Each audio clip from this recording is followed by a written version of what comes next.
ওহে শখের নারী, বাপ মার মান সম্মানের কথা ভাবলি, ফ্যামিলির কথা চিন্তা করলি। শোন বোন, রিলেশনে যাওয়ার আগে বাপ মার মান সম্মানের কথা ভাবিস। কোনো মা বাবার আদরের ছেলেটাকে পাগল করার পর না। এই যে ভাইয়া, যেই মেয়ে তোমাকে ফ্যামিলির অজুহাত দেখিয়ে চলে যায় আর তারপর বলে দেখো আমার কিছু করার ছিল না, পরিবারের চাপ আর পরিস্থিতির শিকারে আমি এইগুলা করছি, এইগুলো সবই মিথ্যা। আসলে যে তোমাকে ভালোবাসবে সে তোমাকে পাওয়ার জন্য পুরো পৃথিবীর সাথে লড়াই করবে।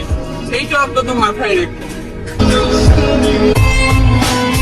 শখের নারীর কথা ভেবে কান্না করে দাও পুরুষটাই জানে ভালোবাসা কতটা ভয়ঙ্কর।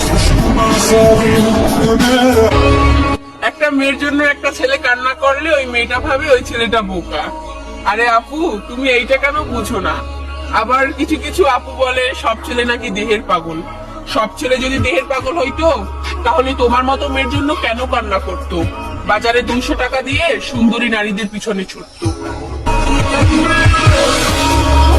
মা বাবার আদরের ছেলেটাকে খুব বাজে ভাবে ঠকাইলা, পাগলের মতো কান্না করাইলা, তারপর মোনাজাতে আল্লাহর কাছে আবার পারফেক্ট কাউরে চাইলা। ওহে আপু, তুমি কি মনে করো তুমি জিতছো? একজন আর মন ভাঙা আর মসজিদ ভাঙা সমান। ওই উপরে একজন আছেন, আল্লাহ ছাড় দেন, ছেড়ে দেন না।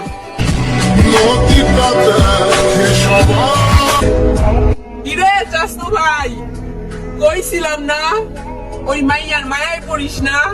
ঠিকই তো উড়াল দিল। এখনকার যুগের ভালোবাসা টাকা না থাকলে থাকে না।